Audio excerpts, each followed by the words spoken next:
যুদ্ধবিরতিতেও থেমে নেই গাজার ট্র্যাজেডি। ত্রাণ ঢুকছে কিন্তু পাচ্ছে না অধিকাংশ মানুষ। বিশৃঙ্খলার মধ্যেই ত্রাণের ট্রাকে ঝাঁপিয়ে পড়ছে ক্ষুধার্ত জনতা। জীবন বাঁচাতে ছুটে গিয়ে হারাচ্ছেন প্রাণ। বিতরণ ব্যবস্থার অব্যবস্থাপনায় আজ গাজাবাসীর নতুন দুঃস্বপ্ন।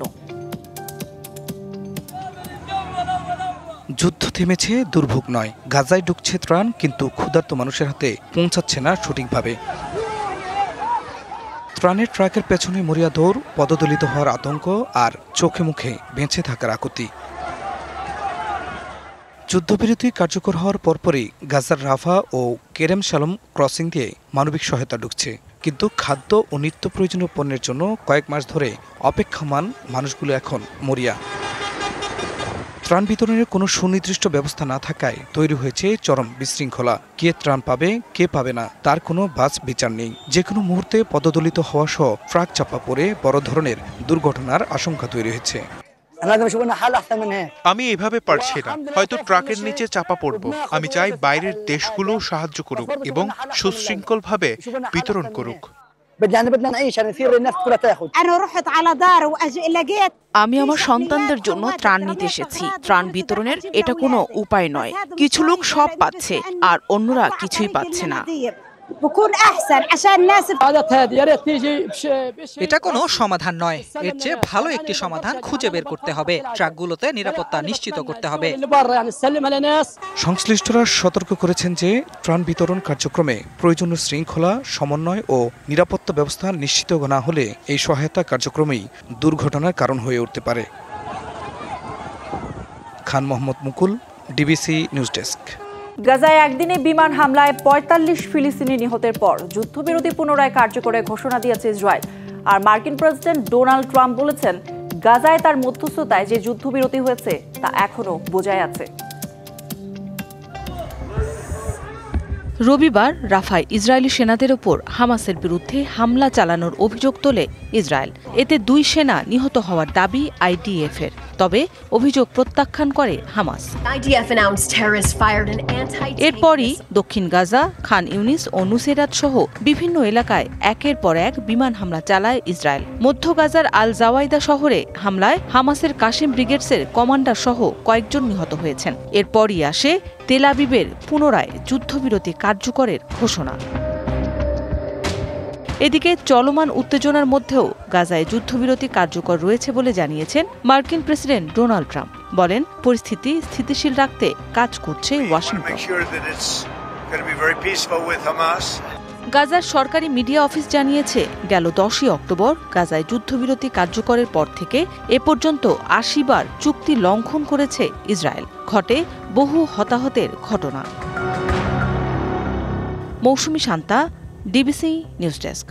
কলম্বিয়ার প্রেসিডেন্ট গুস্তাভো পেত্রোকে অবৈধ মাদক চক্রের নেতা বলে আখ্যা দিয়েছেন যুক্তরাষ্ট্রের প্রেসিডেন্ট ডোনাল্ড ট্রাম্প। রোববার নিজের সামাজিক যোগাযোগ মাধ্যম ট্রুথ সোশ্যালে দেয়া এক পোস্টে এমন মন্তব্য করেন তিনি। পোস্টে কলম্বিয়ার প্রেসিডেন্টের তীব্র সমালোচনা করেছেন ট্রাম্প।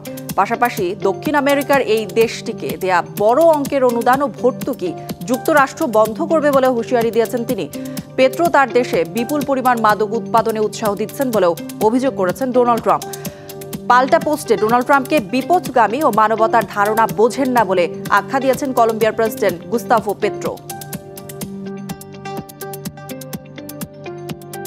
গুপ্তচর সন্দেহে ইয়েমেনে জাতিসংঘ পরিচালিত কার্যালয়ে অভিযান চালিয়ে ২০ কর্মীকে আটক করেছে হুতি কর্তৃপক্ষ। এ তথ্য নিশ্চিত করেছে জাতিসংঘ।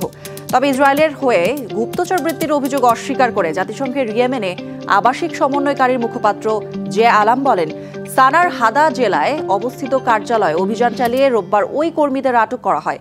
আটককৃতদের মধ্যে অন্তত ৫ জন ইয়েমেনি নাগরিক এবং ১৫ জন আন্তর্জাতিক কর্মী রয়েছেন। এছাড়া আরও ১১ জন জাতিসংঘ কর্মীকে জিজ্ঞাসাবাদ শেষে ছেড়ে দেওয়া হয়েছে। জানান, এই ঘটনার পর যত দ্রুত সম্ভব পরিস্থিতির সমাধান, আটক সবার মুক্তি এবং সানার কার্যালয়ের পূর্ণ নিয়ন্ত্রণ ফিরে পেতে হুতি সহ সংশ্লিষ্ট পক্ষগুলোর সঙ্গে সরাসরি যোগাযোগ রাখছে জাতিসংঘ। বার্তা সংস্থা এপি জানিয়েছে, অভিযানের সময় কম্পিউটার, ফোন ও সার্ভার সহ কার্যালয়ের সব যোগাযোগ সরঞ্জাম বাজেয়াপ্ত করেছে হুতি বাহিনী। কর্মীদের আটকের পর সাদায় তাদের কার্যক্রম স্থগিত করে এবং মানবিক সহায়তা কার্যক্রমের প্রধান সমন্বয়কারীকে সানা থেকে এডেনে সরিয়ে নেয় জাতিসংঘ। অ্যামাজনের ক্লাউড সেবা বিভ্রাটে বিশ্বজুড়ে বন্ধ হয়ে গেছে বহু জনপ্রিয় ওয়েবসাইট ও অ্যাপ। সামাজিক যোগাযোগ মাধ্যম থেকে শুরু করে ব্যাংকিং সেবাও বন্ধ হয়ে পড়ে কয়েক ঘন্টার জন্য। স্ন্যাপচ্যাট, ডুওলিঙ্গো, জোম ও রোবলক্সের মতো জনপ্রিয় অ্যাপ বন্ধ হয়ে যায় হঠাৎই। পাশাপাশি লয়েডস ও হ্যালিফ্যাক্স সহ একাধিক ব্যাংকের অনলাইন গ্রাহক সেবা মারাত্মকভাবে ব্যাহত হয়। বিপর্যয়ের উৎস ছিল অ্যামাজন ওয়েব সার্ভিসেস, যার ক্লাউড অবকাঠামোর ওপর নির্ভর করে বিশ্বের কোটি কোটি ওয়েবসাইট ও অ্যাপ্লিকেশন। কর্তৃপক্ষ এক বিবৃতিতে জানিয়েছে, বেশিরভাগ সেবা ইতোমধ্যে পুনরুদ্ধার হয়েছে। বিশেষ করে তাদের রিজিয়ন ভিত্তিক সার্ভারগুলো এখন স্বাভাবিক কাজ করছে। অ্যামাজন বলছে, পুরোপুরি পুনরুদ্ধার কাজ চলমান রয়েছে।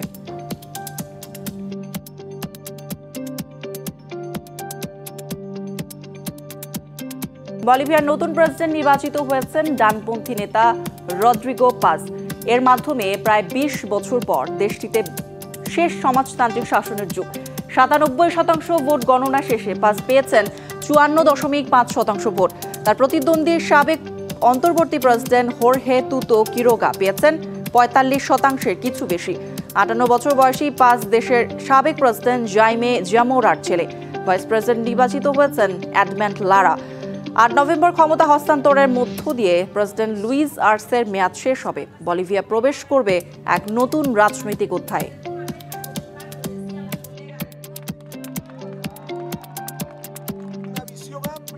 প্যারিসের বিখ্যাত লুভ জাদুঘরে ঘটেছে এক নজিরবিহীন হীরা রত্ন চুরির ঘটনা।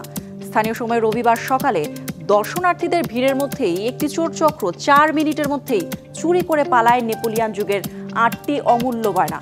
বিশেষজ্ঞরা বলছেন, লুট হওয়া দুর্লভ সম্পদ আর কখনো নাও পাওয়া যেতে পারে। প্যারিস শিল্পকলার স্বর্গ আর ইতিহাসের জীবন্ত প্রদর্শনী, কিন্তু এই শহরের হৃদয়ে লুভো মিউজিয়ামের শান্ত দেয়াল ভেদ করে ঘটেছে এক চাঞ্চল্যকর ডাকাতির ঘটনা।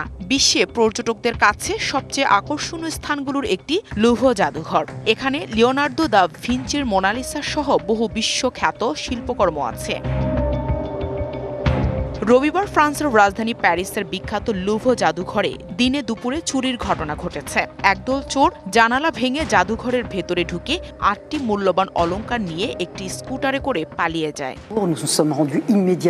আমরা ডাকাতির তথ্য পাওয়ার কয়েক মিনিটের মধ্যে সেখানে পৌঁছে যাই। সত্যি বলতে এই অভিযান প্রায় ৪ মিনিট স্থায়ী হয়েছিল এবং এটি খুব দ্রুত সময় সংগঠিত হয়েছিল। আসলে চোরেরা পেশাদার, তারা জানে মিউজিয়ামে মূল্যবান জিনিসপত্র রয়েছে। অত্যন্ত নাটকীয় এই ঘটনায় মাত্র ৪ মিনিটেই চুরি হয়ে গেল ফ্রান্সের শত শত বছরের ঐতিহ্যবাহী মুকুট রত্ন। ইতিহাসের অমূল্য এই ধন সম্পদ উধাও হয়ে যায় চোখের পলকেই। তবে চোরেরা পালানোর সময় ভুল করে ফেলে যায় এক রাজকীয় প্রমাণ। মিউজিয়ামের বাইরেই পড়ে থাকে এমপ্রেস ইউজেনির রাজমুকুট। একদিকে ঐতিহাসিক সম্পদ লোপাট, অন্যদিকে রহস্যময় এক ক্লু। ঘটনাটি যেন সিনেমার চেয়েও কোনো অংশে কম নয়। চোরেরা প্রথমে মুখোশ পরে একটি ক্রেন ব্যবহার করে গ্যালারি দ্য অ্যাপোলোতে ঢোকে। চুরি হওয়া গহনাগুলোর তালিকায় রয়েছে কুইন মেরি এমিলি ও কুইন হরটেন্সের টায়রা ও নেকলেস, সাফায়ার সেটের একটি কানের দুল, মেরি লুইজের এমারেন্ট নেকলেস ও মূল্যবান গহনা। এদিকে ফ্রান্সের প্রেসিডেন্ট ইমানুয়েল ম্যাক্রন সামাজিক যোগাযোগ মাধ্যমে এই ঘটনাকে ঐতিহ্যের ওপর আক্রমণ বলে আখ্যা দিয়েছেন এবং প্রতিশ্রুতি দিয়েছেন অপরাধীদের শীঘ্রই আইনের আওতায় আনা হবে। লুভো জাদুঘর আপাতত রয়েছে বন্ধ এবং আশেপাশের এলাকা পুলিশ ও সেনাবাহিনী ঘিরে রেখেছে। সেই সাথে ঘটনাটি তদন্ত করছে ফ্রান্সের বিশেষ পুলিশ ইউনিট, যাদের খ্যাতি আছে বড় বড় চুরির রহস্য উদ্ঘাটনে। অন্যদিকে বিশেষজ্ঞরা বলছেন, এই গহনাগুলোর মূল্য শুধু টাকায় নয়, ফ্রান্সের সাংস্কৃতিক পরিচয়ে বটে। Nahida Rinthi, DBC news desk. প্রায় ২ দশক আগে সাইপ্রাসে খননের সময় ফরাসি প্রত্নতত্ত্ববিদেরা প্রায় ৯,৫০০ বছরের পুরনো এক গ্রামে মানুষের পাশে বিড়ালের কঙ্কাল খুঁজে পান। এরপরই শুরু হয় গবেষণা। মানব সভ্যতার প্রাচীনতম গৃহপালিত প্রাণী কি তবে বিড়াল? দ্বীপরাষ্ট্র সাইপ্রাসে আজও মানুষের সঙ্গে বিড়ালের সম্পর্ক যেন অটুট। এমনকি কেউ কেউ বলছেন, সেই দ্বীপে এখন বিড়ালের সংখ্যাই নাকি মানুষের চেয়ে বেশি। ভূমধ্য সাগরের পূর্বাংশে ছোট্ট দ্বীপরাষ্ট্র সাইপ্রাস। মোট জনসংখ্যা প্রায় 10 লাখ। পাহাড়ের পাদদেশে গড়ে ওঠা অপূর্ব সুন্দর এই গ্রামগুলো যেন প্রকৃতির কোলে এক সাজানো ছবির মতো। ইউরোপীয় ইউনিয়নের সদস্য রাষ্ট্র সাইপ্রাস এখন এক অদ্ভুত সমস্যায় পড়েছে। দেশটিতে বিড়ালের সংখ্যা এতটাই বেড়েছে যে সেখানে গড়ে প্রতিটি মানুষের জন্য রয়েছে অন্তত একটি করে বিড়াল। তবে স্থানীয় অনেকের দাবি এখন বিড়ালের সংখ্যা মানুষের চেয়েও বেশি। মধুর এই বিড়াল উৎপাত ঠেকাতে সাইপ্রাসে চলছে সরকারিভাবে বিড়াল জন্ম নিয়ন্ত্রণ কর্মসূচি, কিন্তু তাতেও মিলছে না ফল। এ অবস্থায় পার্লামেন্টের পরিবেশ বিষয়ক কমিটিতে দাবি উঠেছে প্রজনন ক্ষমতা রোধে প্রকল্পের পরিসর আরও বাড়ানো প্রয়োজন। সাইপ্রাসে বিড়াল ও মানুষের সংখ্যাগত অনুপাত ঠিক কত তার আনুষ্ঠানিক কোনো তথ্য নেই। সাইপ্রাসকে এখন সবাই মানুষের চেয়ে বেশি বিড়াল থাকা দেশ হিসেবে চেনে। শিকারী বিড়ালের কারণে দেশটির পরিবেশ ও আবাসিক এলাকা ক্ষতিগ্রস্ত হওয়ার শঙ্কা তৈরি হয়েছে।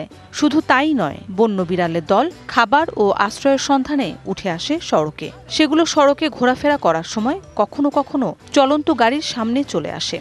এতে দুর্ঘটনার ঝুঁকি বেড়ে গেছে। সাইপ্রাসের মানুষ বিড়াল প্রেমী। বিড়ালের প্রতি তাদের ভালোবাসার দীর্ঘ ইতিহাস রয়েছে। এ কারণে দেশটিতে সড়কের পাশে বিড়ালের খাবার ভর্তি পাত্র আর সেগুলোর জন্য ছোট ছোট ঘর দেখা যায়। সাইপ্রাসের অর্থনীতির অন্যতম চালিকা শক্তি পর্যটন। প্রতি বছর লাখ লাখ পর্যটক বিড়াল দেখতে অপরূপ এ দেশটিতে বেড়াতে আসেন। তাই বিড়ালের জন্মহার নিয়ন্ত্রণের চেষ্টা কতটা সফল হবে তা নিয়েও রয়েছে প্রশ্ন। মৌসুমী শান্তা, ডিবিসি নিউজ ডেস্ক।